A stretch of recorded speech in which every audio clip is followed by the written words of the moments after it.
Hey, hi everyone, welcome back to this video series on Windows Server 2012. Background zone loading.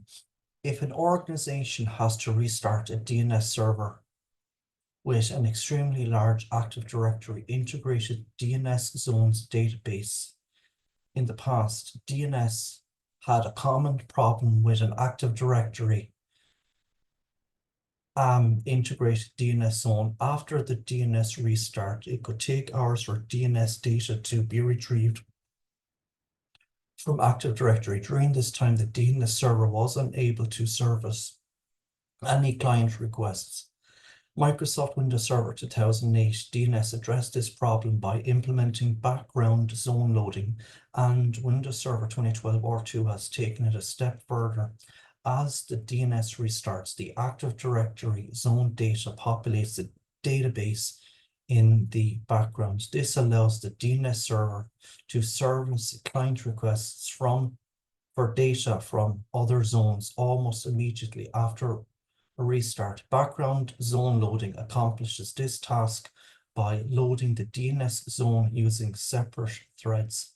This allows a DNS server to service requests while still loading the rest of the zone. If a client sends a request to the DNS server for a computer that has not yet loaded into memory, the DNS server retrieves the data from Active Directory and updates the record. Support for IPv6 addresses. Over the past few years, the internet has started running into a problem that was not foreseen when it was created. It started running out of TCP IP addresses. As you probably know, when the internet was created, it was used for government and academic purposes only. Then seemingly overnight, it grew to be the information superhighway. Nowadays, asking someone for his or her email address is almost as common as asking for their phone number. Version 4 IPv4 was the common version of TCP/IP. The release of TCP/IP version 6 IPv6 has solved the lack of IP addresses problem. IPv4 addresses are 32 bits long, but IPv6 are 128 bits in length. The longer lengths allow for a much greater number of globally unique TCP/IP addresses. Microsoft Windows Server 2012 R2 DNS has built-in support to accommodate both IPv4 and IPv6 address records. DNS records are explained later in this chapter. DHCP can also issue IPv6 addresses, which lets administrators allow DHCP to register the client with DNS, or the IPv6 client can register their address with the DNS server. Support for read-only domain controllers. Windows Server 2008 introduced a new type of domain controller called the read-only domain controller, RODC. This is a full copy of the Active Directory database without the ability to write to Active Directory. The RODC gives an organization the ability to install a domain controller in a location, on-site or off-site, where security is a concern. Microsoft Windows Server 2012 R2 DNS has implemented a type of zone to help support an RODC. A primary read-only zone allows a DNS server to receive a copy of the application partition, including forest DNS zones and domain DNS zones that DNS uses. This allows DNS to support an RODC because DNS now has a full copy of all DNS zones stored in Active Directory. A primary read-only zone is just what it says, a read-only zone. So to make any changes to it, you have to change the primary zones located on the Active Directory integrated DNS server. DNS Socket Pools. If your server is running Windows Server 2012 R2, you will be able to take advantage of DNS Socket Pools. DNS Socket Pools allow source port randomization to protect against DNS cache poisoning attacks. If you choose to use source port randomization when the DNS service starts. The DNS server will probably pick a source port from a pool of available sockets. This is an advantage because instead of DNS using a well-known source port when issuing queries, the DNS server uses a random port selected from a socket pool. This helps guard against attacks because a hacker must correctly access the source port of the DNS query.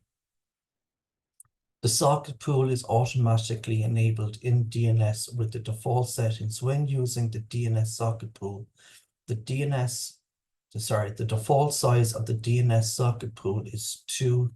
When configuring the socket pool, you have the ability to choose a value from 0 to 10,000. The larger the value, the greater the protection you will have against DNS spoofing attacks. If you decide to configure your socket pool size with a 0 value, only a single socket for remote DNS queries will be used.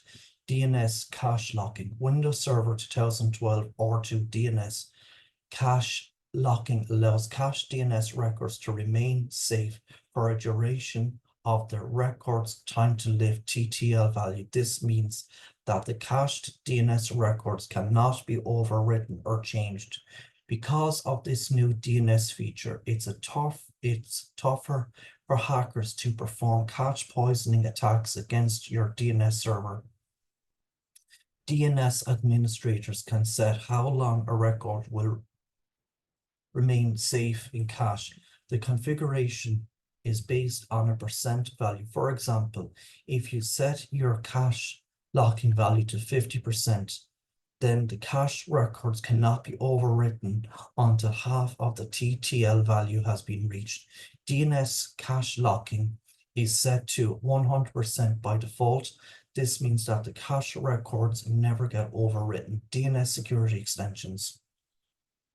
One major issue you must always look at is keeping your DNS safe. Think about it. DNS is a database of computer names and IP addresses. As a hacker, if I control DNS, I can control your company. In organizations that do not support extra security like IPsec, DNS security is even more important. This is where DNSSEC can help. Windows Server 2012 R2 can use a suite of extensions that will help add security to DNS, and that suite is called Domain Name Security Extensions, DNSSEC, which was introduced in Windows Server 2008 R2.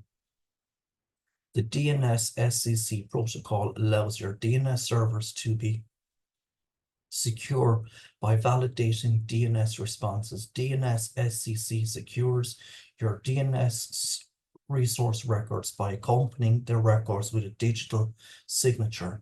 To allow your DNS resource records to receive digital signatures, DNSSEC is applied to your DNS server by a procedure called zone signing. This process begins when a DNS resolver initiates a DNS query for a resource record in a signed DNS zone. When a response is returned, a digital signature or RSIG accompanies the response, and this allows the response to be verified. If the verification is successful, then the DNS resolver knows that the data has not been modified or tampered with in any way.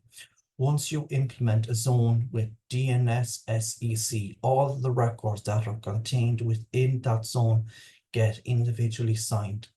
Since all of the records in the zone get individually signed, this gives administrators the ability to add, modify, or delete records without reassigning the entire zone. The only requirement is to reassign any updated records. Trust anchors.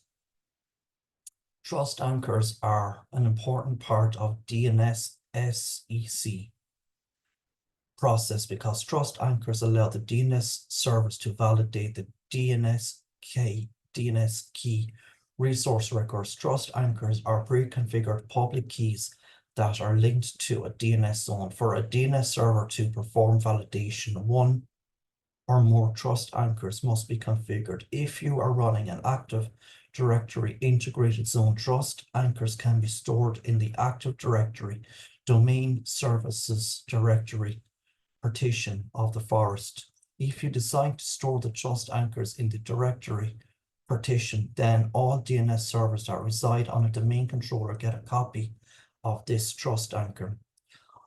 On DNS servers that reside on standalone servers, trust anchors are stored in a file called trustanchors.dns. If your servers are running Windows Server 2012 or 2, then you can view trust anchors in the DNS Manager console tree in the trust points container. You can also use Windows PowerShell or DNSCMD.exe to view trust anchors. Windows PowerShell is the recommended command line method for viewing trust anchors. The following line is a PowerShell command to view the trust anchors for contoso.com. Get DNS server trust anchor sec.contoso.com. DNSSEC Clients, Windows 7, Windows 8, Windows Server 2008 or 2, and Windows Server 2012 or 2 are all DNS clients that receive a response to a DNS query. Examine the response and then evaluate whether the response has been validated by a DNS server. The DNS client itself is non-validating, and the DNS client relies on a local DNS server to indicate that validation was successful. If the server doesn't perform validation, then the DNS client service can be configured to return no results. DNS Devolution. Using DNS Devolution, if a client computer is a member of a child namespace, the client computer will be able to access resources in a parent namespace without the need to provide explicitly the fully qualified domain name FQDN of the resource. DNS Devolution removes the leftmost label of the namespace to get to the parent suffix. DNS Devolution allows the DNS resolver to create new FQDNs. DNS Devolution works by appending the single label unqualified domain name with the parent suffix of the primary DNS suffix name. Zone level statistics. DNS zone level server statistics are available in Windows Server 2012 by using the Windows PowerShell CMD get DNS server statistics. This powerful Windows PowerShell CMD retrieves statistics and data for the DNS server. The following is an example of the get DNS server statistics CMDlet. Get DNS server statistics zone name string as job CIM session clear computer name string throttle limit int32 common parameters.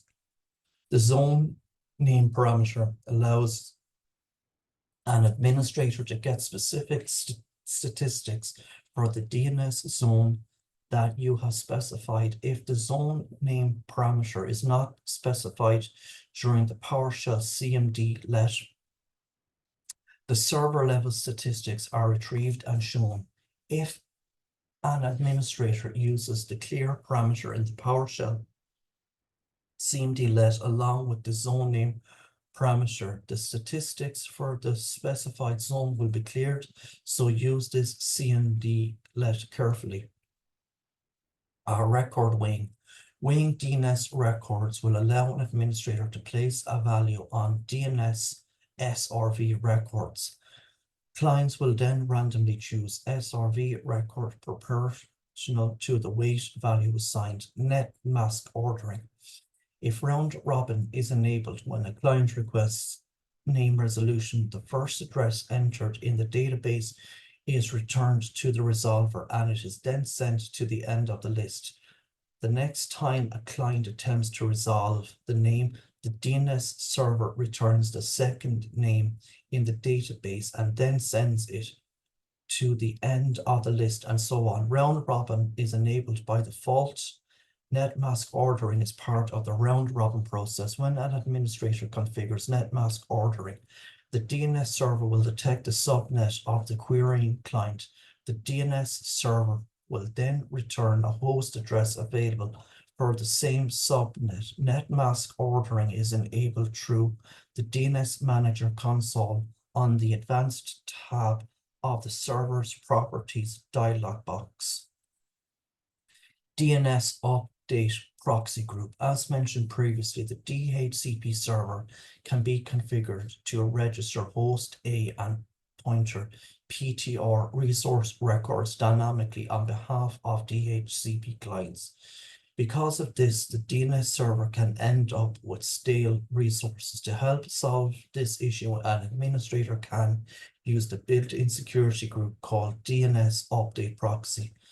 To use the DnsUpdateProxy group, an administrator must first create a dedicated user account and configure the DHCP servers with its credentials. This will protect against the creation of unsecured records. Also, when you create a dedicated user account, members of the DnsUpdateProxy group will be able to register records in zones that allow only secured dynamic updates.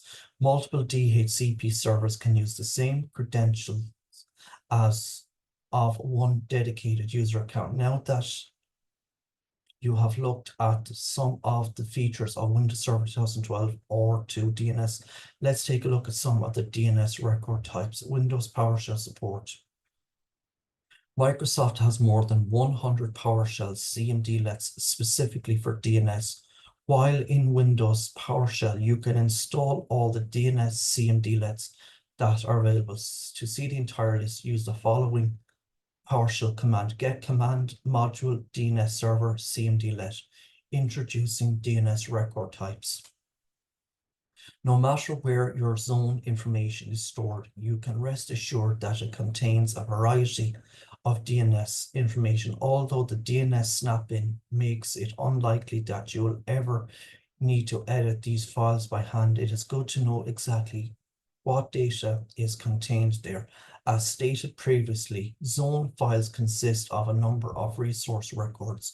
You need to know about several types of resource records to manage your DNS servers effectively. They are discussed in the following sections. Part of the resource record is its class. Class defines the type of network for the resource record. There are three classes: Internet, ChaosNet, and HeosNet. By far, the Internet class is the most popular. In fact, it's doubtful that you'll see either ChaosNet or HeosNet classes in the wild. State of authority records. The first record in the database file is the start of authority SOA record. The SOA defines the general parameters for the DNS zone, including the identity of the authoritative server for the zone. The SOA appears in the following format. So there you can see it there. Table 2.2 lists the attributes stored in the SOA record. So we'll just take a quick read through this. Field meaning current zone. The current zone for SOA, this can be represented by an @ symbol to indicate the current zone, or by naming the zone itself. In the example, the current zone is example.com. The trailing .com indicates the zone's place relative to the root of the DNS class. This will almost always be the letters IN for the Internet class. Type of record. This type of record follows, in this case, it's SOA, primary master, the primary master for the zone on which the file is maintained. Contact email. The Internet email address for the person responsible for this domain's database file. There's no @ symbol in this contact email address because @ is a special character in zone files. The contact email address is separated by a single dot. So the email address of root@example.com would be represented by root.example.com in a zone file. Serial number. This is the version number of the database file. It increases each time the database file is changed. Refresh time, the amount of time in seconds that a secondary server will wait between checks to its master server to see if the database file has changed and a zone transfer should be requested. Retry time, the amount of time in seconds that a secondary server will wait before retrying a failed zone transfer. Expiration time, the amount of time in seconds that a secondary server will spend trying to download a zone. Once this time limit expires, the old zone information will be discarded. Time to live, the amount of time in seconds that another DNS server is allowed to cache any resource records from this database file. This is the value that is sent out with all query responses from this zone when the individual resource record doesn't contain an overriding value.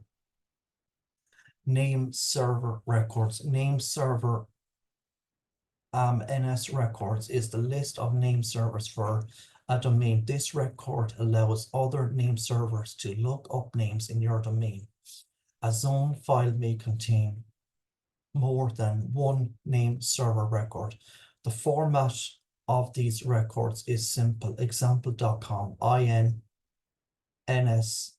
hostname.example.com. Table 2.3 explains the attributes stored in the NS record. A field meaning name, the domain that will be serviced by this name server. In this case, I use example.com. Address class, internet, IN record type, name server, NS, name server name, the FQDN of the name server responsible for the domain.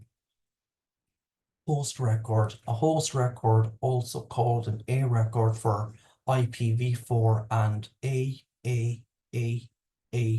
record for IPv6 is used to associate statically a host names to its IP address. The format is pretty simple. Host name optional TTL INA IP address. Here's an example from my DNS database. www.ina192.168.0.204 SMTP INA 192.168.3.144.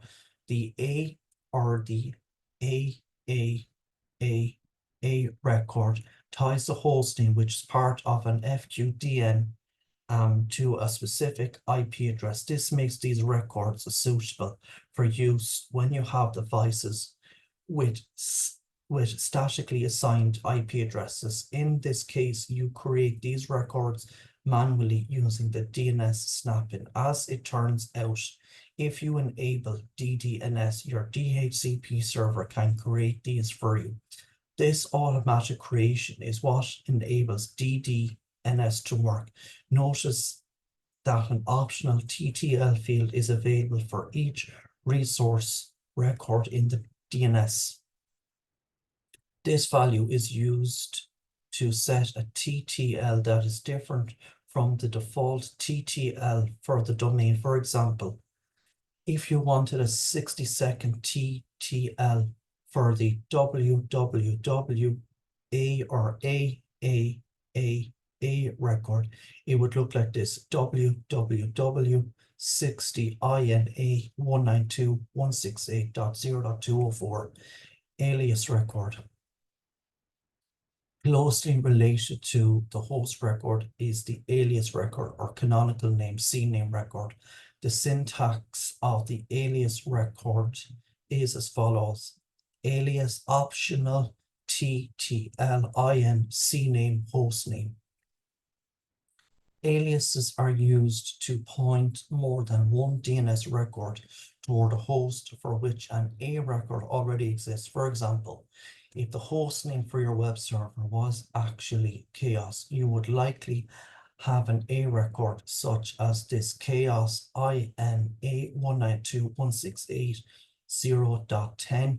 Then you would make an alias or CNAME for the record so that www.example.com would point to chaos, www.incname chaos.example.com. Note the trailing dot on the end of the CNAME record. This means the root domain is not appended to the entry. Pointer record A or A records are probably the most visible component of the DNS database because internet users depend on them to turn FQDNs like www.microsoft.com into the IP address that browsers and other components require to find internet resources. However, the host record has a lesser known but still important twin, the pointer PTR record. The format of a PTR record appears as follows: reversed address INA DDR ARPA optional TTL IN PTR targeted domain name. The A or A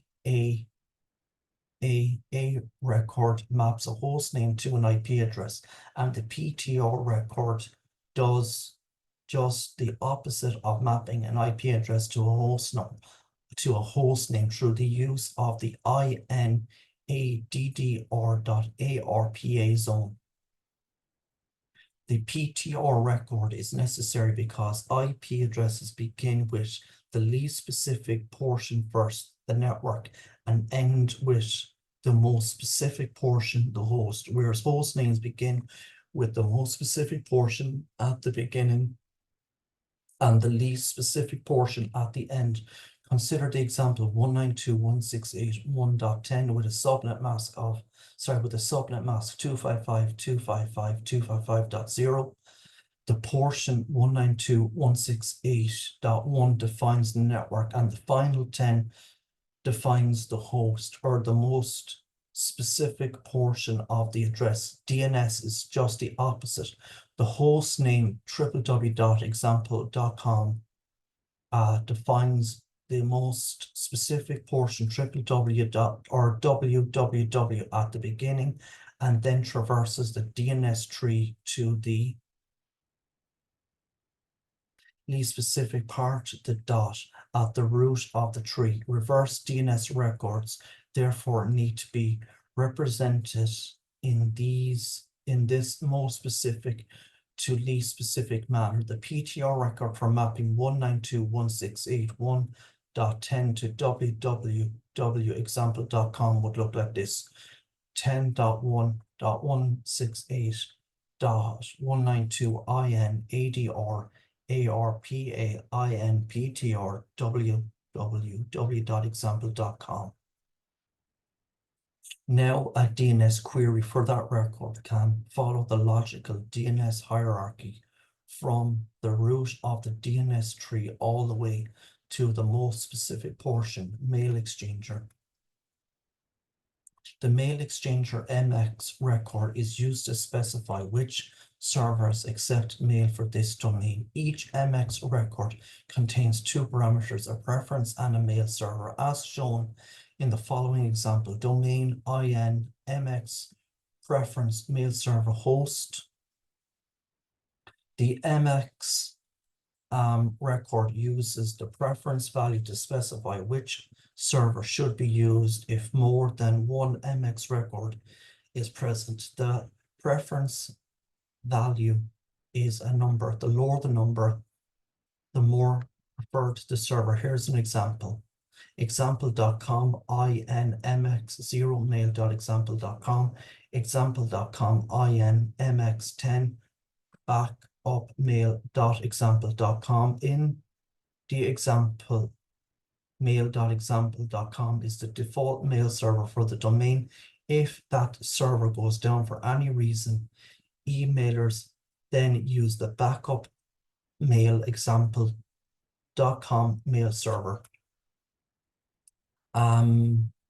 service SRV record. Windows Server 2012 R2 depends on some other services like the Lightweight Directory Access Protocol, LDAP, and Kerberos. Using a service record, which is another type of DNS record, Windows 2000, XP, Vista, Windows 7, Windows 8, and all Windows Server products can query DNS servers for the location of a domain controller. This makes it much easier for both the client and the administrator to manage and distribute logon traffic in large-scale networks. For this approach to work, Microsoft has to have some way to register the presence of a service in DNS. Enter the service record SRV. Service SRV records tie together the location of a service like a domain controller with information about how to contact the service. SRV records provide 7 items of information. Let's review an example to help clarify this powerful concept. Table 2.4 explains the fields in the following example. IDAP TCP example.com 86400 INSRV 10 100 389 hsv.example.com idap.tcp.example.com 86400 INSRV 20 100 389 msy.example.com. Table 2.4, the SRV record structure field, meaning domain name.